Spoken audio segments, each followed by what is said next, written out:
Oh,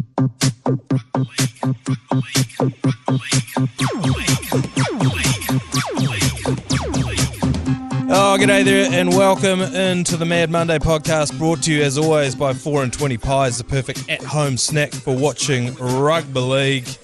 My name is Tino Whaasua Manaia, and joined by the injured Tohu Hurley. G'day Ben, how you getting on, mate? Bonjour, Monsieur Stewart. I'm very French. I'm very Olympics focused at the moment. Also, obviously, rugby league focused. But I actually wanted to start out with an Olympic focused trivia question to see if you can get it. Oui. Who's the only current NRL player who is a former Olympian? Oh, a former Olympian. I was going to say Mark Nawanga Nitawase is over there with the Aussie Sevens team, and then he's going to play for the Roosters. Who? Yes. Will Warbrick. Yeah, well done. Yes. You figured it out. Yes. I thought I was going to trick you there, but yes, Will Warbrick, of course. I was in the Rugby Union Sevens team, New Zealand last time. Yeah, and he's got the Olympic rings on the forearm there, so you can see it whenever he's playing. I've always wanted to get the Olympic ring tattoo just to show people that went to the Olympics, like, you could just get that tattoo at any point. Anyone can get it. Yeah, absolutely. Imagine how annoyed they would be that you just went and got a cheap tattoo out the back of a bloody bus stop or whatever. Yeah, I know. I've got a mate who's been to, this is his second Olympics now. I imagine he would be absolutely furious if he saw me rock up to the pub with an Olympic tattoo. It's kind of why I want to do it. But anyway, we're not here to talk about Olympic tattoos. We're here to talk about the Warriors.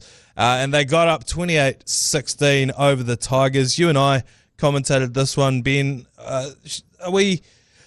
The headlines this week of all the comments on social media and that have been like, oh, geez, relax, everyone, you beat the wooden spooners. But I don't see it that way. I'm more excited about it than I think those commenters are.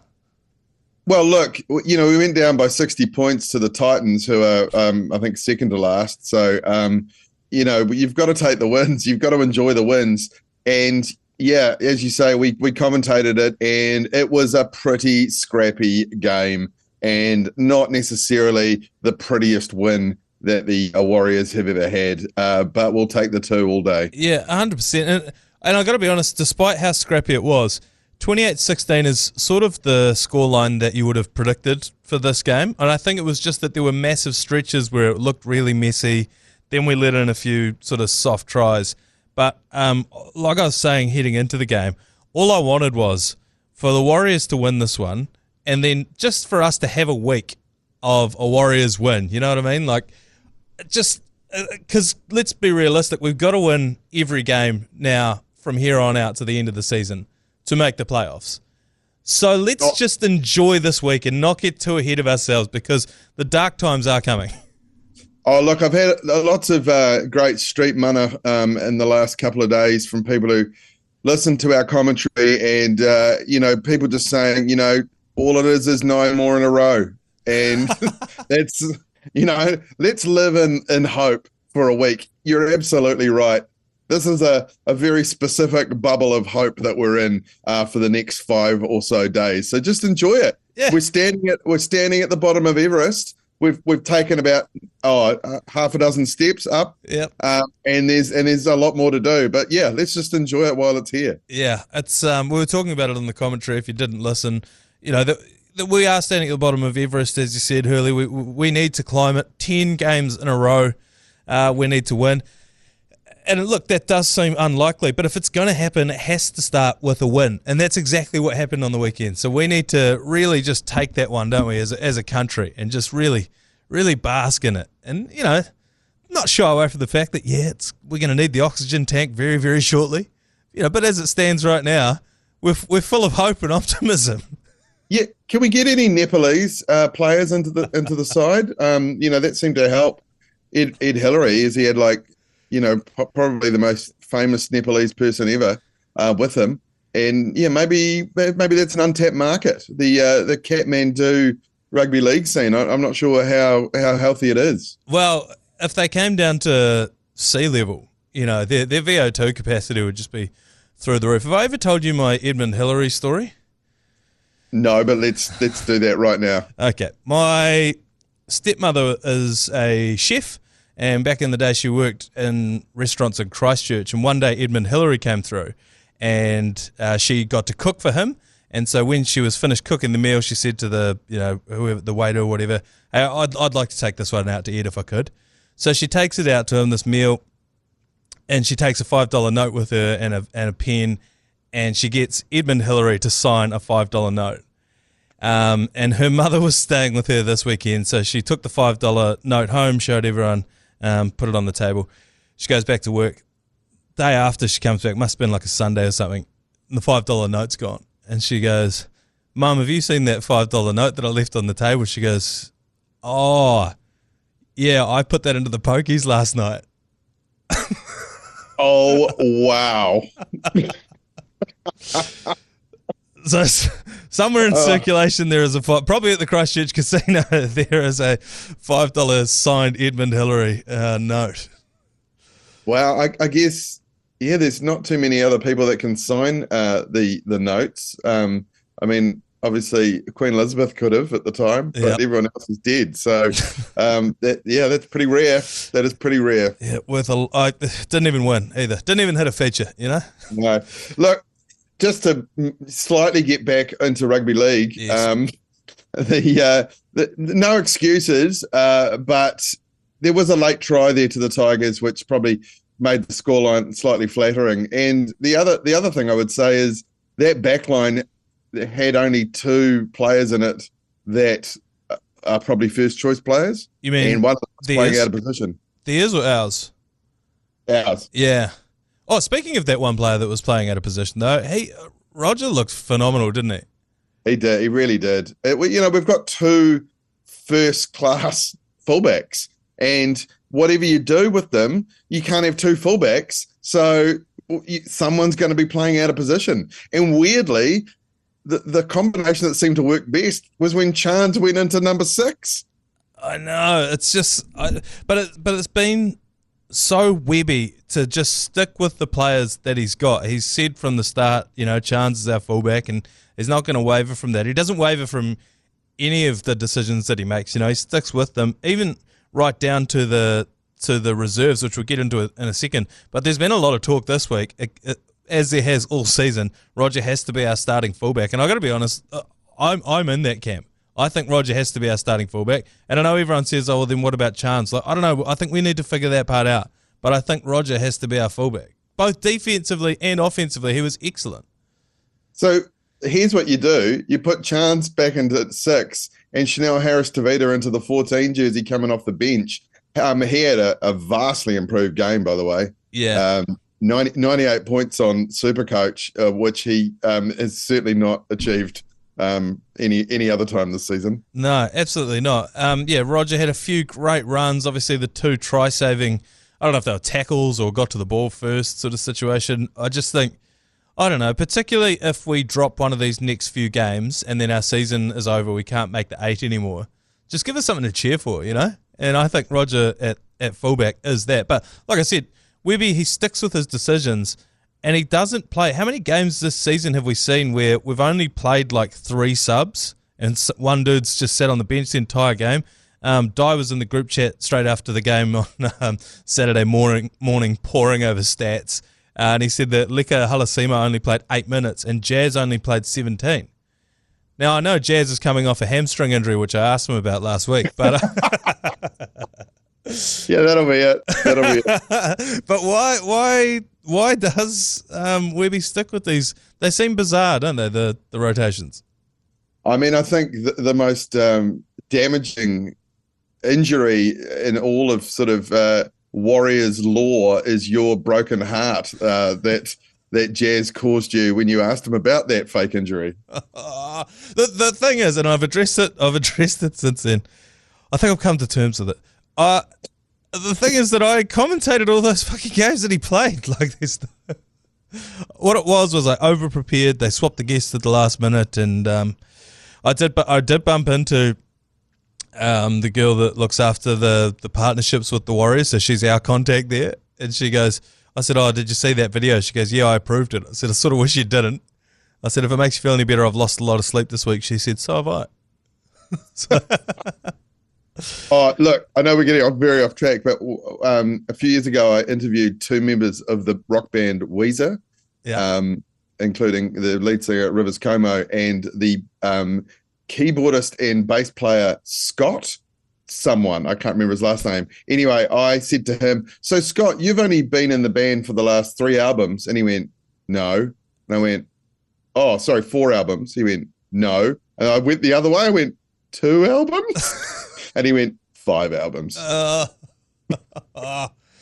look, while we're off in the weeds, I had celebrity chef Josh Emmett come into the studio one day when I was on Hodak. I had no idea who he was, and he'd made a yogurt for skin cancer. And that was all the information I had. And he walked in, he said, and I was like, so, like, do you put it on your skin or do you eat it? Or like, what's the go? And he goes, well, no, you eat it. And I said, so what's your experience of skin cancer? He's like, no, I haven't had any. I was like, I could not figure out in real time who this guy was or why he had a yogurt. And it wasn't until he walked out and someone went, oh, he's a celebrity chef and it's a fundraiser. I was like, oh. So Okay, look, you can tell that this was not necessarily the most exciting game of rugby league that we've ever witnessed because we've covered Edmund Hillary, Weezer, and Josh Emmett so far on this podcast. But look, just to slightly wrap things up, yeah, it is weird that Webby's use of the bench has been weird all season, and look, I'm not sure who's coming back from injuries next week, but it seems to be just an ever increasingly difficult puzzle to solve. yeah, it is. It's out of control. Our injury ward is ridiculous. So the team that they name tomorrow will be very interesting to check out. Just quickly before we do go to a break, how do you think we'll go against the Eels this weekend? It's a Friday night game again. Well, the Eels have had a very similar season to us. Like, if you look at the Eels team on paper, it looks incredible. And, at times they've played some great football. And, 2 seasons ago, they were in the grand final. So they've kind of been relatively unlucky, a little bit like the Warriors. So I actually think it's a really good matchup. I'd love to take those 2 points. But unfortunately, I see a close loss in our future. Oof. Sad ain't so. All right, we're going to take one quick break just before we do. The 4 and 24 pack prize pack. Each month, the Mad Monday team are giving away 4 tickets to Warriors games and 4 and 20 pie vouchers. If you want to enter that, just text the monthly keyword to 3236. Just a couple of days left in this month. And the text keyword is SPIT. So text SPIT to 3236 to be in to win. We'll be right back. All right, now it is time for the Stonka of the round. And the Stonka of the round ended up being a bit of a blowout, but we'd decided by halftime in this game that this was already going to be the Stonka, and it was the Broncos versus the Bulldogs over the weekend. That game was out of control basically from the outset and throughout that game. 41 points to 16 in the end in favour of the Bulldogs, basically putting a line through the Broncos. But Ben, that game was just end to end from whistle to whistle, wasn't it? Yeah, so the commentary kept talking about the fact that it was a real strategic move to move the ball wide by the Dogs because apparently the Broncos bunch up on defence early in the tackle count, and I just love that. I love that there's that level of strategy going into these games, and it really worked. And there were times there was comparisons to late 90s Canberra Raiders sides and things like that. Like the Dogs were just playing fantastic looking football. And yeah, are they a real chance this year? That's what we've got to ask ourselves about the Dogs. Well, we do, because if you look at the table so far, the Dogs of War, they're on 26 points. They're in 5th. So they're just a shade outside of the top 8. Broncos all the way down in 13th. I still thought that the Broncos were going to win this. I think partly because of recency bias from watching them last year, partly because the TAB had them as favourites, partly because I didn't believe in this Bulldogs team. But then what I watched on the weekend was a team that was just like, fuck it, we're going to have a crack. They sort of played like the Fijian Drua in rugby union, where they're just like, we're going to run this from everywhere, whether it's a coach killer or not. And obviously it wasn't, because Seraldo was, saying at halftime that's exactly what they wanted to do. And what it did was it forced the Broncos into trying that shit as well. They had to, because all of the stuff was being thrown at them. Bronson Sherry was doing chip and chases. That fella Skelton out on the right wing was causing absolute mayhem. And then all of a sudden the Broncos got sucked into a game that wasn't really their game. They had that chip and chase with Katoni Staggs that was incredible, where he ran basically the length of the field off like the third or fourth kick. Reece Walsh kicked the 40-20 from about 30 metres out. It was just incredible, but I think they hurried the Broncos up a little bit, and I think that teams sort of take on the personality of their best player, and the Broncos' best player is Reece Walsh, and he is prone to doing his nut every now and then. You know, he'll lose his head from time to time, and I think hurrying them up, they sort of showed the blueprint there. Not that a team in 13th needs a blueprint to beat them, but I just think that it really dictated the way that they're going to play. I would love to see the Warriors play a bit more like that. Just have a crack. Well, that's what they used to be known for, right? The Warriors, but like moving the ball and big physical presence, and I certainly haven't seen much of that this year. But what has happened to the Broncos? Like, I know there's very little sympathy amongst our Mad Monday crew for the Broncos, but is there something to be said that they're like slightly unfairly disadvantaged because of the Origin period? Like, it's not only the weeks that the games are, and yes, they do get bye rounds because of the split rounds during those weeks, but it's the week before and it's the week after as well. So I don't know. Is it that they lose, 6-7 players? Yeah, potentially. You could argue that, because the Cowboys have been in the worst position of being not that great despite being in the top 8, but also losing a lot of players to Origin. So they've had a bit of a dip too. But then what would you do? Like not let their players play in Origin? I honestly don't have the solution, but it is. Yeah, it does. It sort of it started with Origin, didn't it? The Broncos slide, and also some key injuries as well. But they've never recovered, and I think their season's over now. Well, I would say that they've had a similar season to the Warriors, who were great last year, and then for just various minor little reasons haven't fulfilled their potential this year. I won't make you guess. I was going to, but I won't. Their points differential, the Broncos, is exactly 0. So they're the only team in the comp with exactly 0 as the points diff. So it's obviously they're not actually that bad. They just haven't been able to finish those games. Very similar to the Warriors. Ours is only negative 22, isn't it? It is, which is bugger all across, 19 games or whatever. No, exactly. The teams above us, the Knights, minus 97. The Dragons, minus 92. The Raiders, minus 71. But unfortunately, it's very tough for the Warriors because of the draw and obviously the 10 losses. But we're on 21 competition points so far. You got to be on 24 this round to be in the top 8. And so the best we can do, if we win this weekend, the best we can do is leapfrog the Knights, which puts us into 11th position. So it is a very, very steep climb to Basecamp for the Wires going forward. Not really too many surprises in the top 8 as we look at it. I think the Cowboys are probably the only one that surprises me in there at the moment. They've had a couple of close wins in the last 2 weeks, which have kept them in there. I mean, I think they were unbeaten after 4 rounds and then had a massive dip. But there were a couple of blowouts on Sunday, which just show how good Penrith is, by the way. Oh my God, yeah, absolutely. The Storm still in first, Panthers in second, but arguably the best team in the comp at the moment. Roosters, Sharks still in top 4, which I find just because Nico's been out, a little bit surprising. Dogs, Cowboys, Sea Eagles, Dolphins, and a long way back the Warriors in 12th. All right, we're going to take one more quick break. When we come back, it's time for another episode of Hurley's Heroes. Right now, it's time for Hurley's Heroes.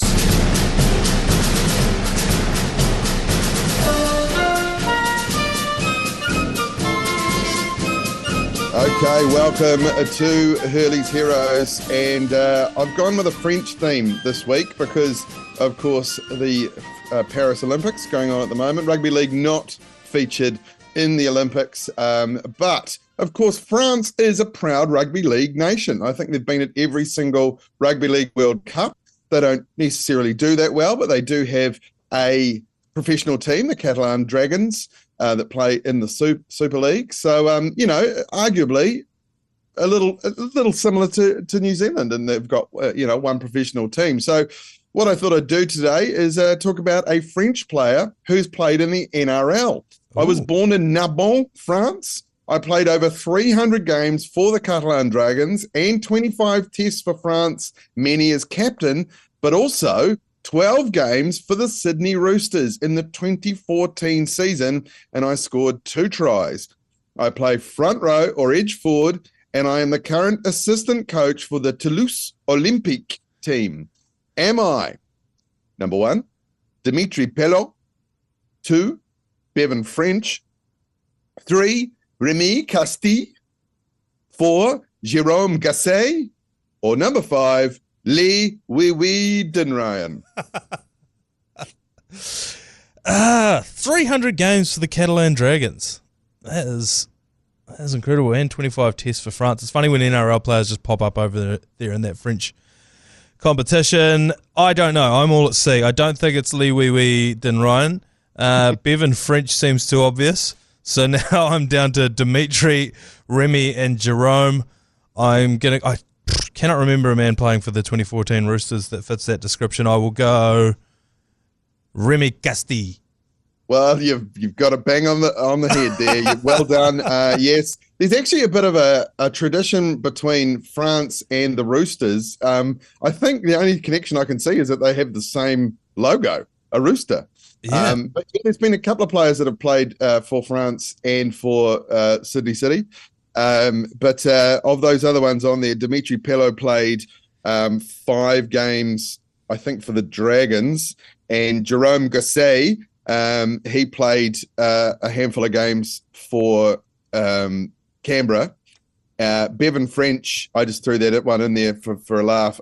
He's Indigenous Australian, so he's got nothing to do with France whatsoever. But yeah, no, Remy Castille's one of the greats of French rugby league, actually. Yeah, it was just an absolute out and out guess from me, but 300 games, the Catalan Dragons, powerful stuff. In two stints. So he played like 140 games, then came and did that one season at the Roosters, and obviously didn't play the whole season because he only played 12 games. And then went back and played another 160 odd games for Catalan. A rugby league legend in France. I guess if you were going to come over from France, the only place you'd want to play is in Bondi, to be fair. Only place you'd want to live, at least. Just before we go, there was a post that went out this morning that really caught my eye that I wanted to discuss, and that was from the Warriors' actual Instagram page, and it's a photo of Ngani Laumape with the quote, "I came back and watched captain's run, and it definitely lit a little fire to finish off what I started. So we'll never know what will happen. Hopefully my agent can get some stuff sorted. I'd like to come back." Now, usually where there's smoke, there's fire, but if the club itself is posting this... Yeah, that's. I think that's a pretty good indication that he's on his way. Yeah, obviously could always do with some more players, but Ngani Laumape, one of the all-time hard done by the All Blacks sort of players. You know, I think he was basically told, you're probably not going to be, you'll be in and out of the team for the rest of your career. So he's like, bugger it, I'm going to go over to France and make millions. And now, I don't know. Do you think that players are still coming back because of the success from last year, like James Fisher-Harris and the players that we've been able to get? I think there's something to be said for that, but I also just think, we play in front of sold-out crowds every single week, and what are we, 14th on the table? I think no matter what the results are this year, we are still riding high on that very good season, and I think the Warriors brand is still on the up despite this less than successful season so far. Yeah, 100%. And just finally, before we knock this thing on the head, Saturday afternoon I went down and watched our very own notorious pants man Joel Harrison playing for the Mount Albert Mad Dogs. They played against the Te Aratu Roosters and they won. Did you see the video of the pants man getting up to score a try? No, but I have talked to Pantsman quite a lot about that competition, and let's just say there's no bunker And so there's a lot of a lot of physical stuff that goes unseen by the ref in that comp. Oh. So he's a proper hard man, is the pants man. Yeah, no, he's about 6'7". He latched onto a bomb and just dotted down for a try. They ended up blowing out the Te Atatū Roosters, and then they're into the final next week. Pants man's buggering off to Europe with the family though for a holiday for like 6 weeks, so he won't be there for the game. Oh, wow. Yeah. Jeez, why to leave your team in the lurch, Pants Man? I know, what a life he leads. But anyway, shout out to the Mad Dogs, shout out to the Pants Man, and shout out to you, Ben Hurley, for joining us again on the Mad Monday podcast. Enjoy the rest of your week, mate. Yeah, you too. And, look forward to you guys calling on Friday night, I believe. I think it's Di and Chris, and I think they may even be out there at the game as well. So, keep an eye out for that one. We'll put the comms out later on this week. Thank you very much, and we'll see you on Thursday for another episode of the Mad Monday podcast. And Australia without rugby league is not Australia.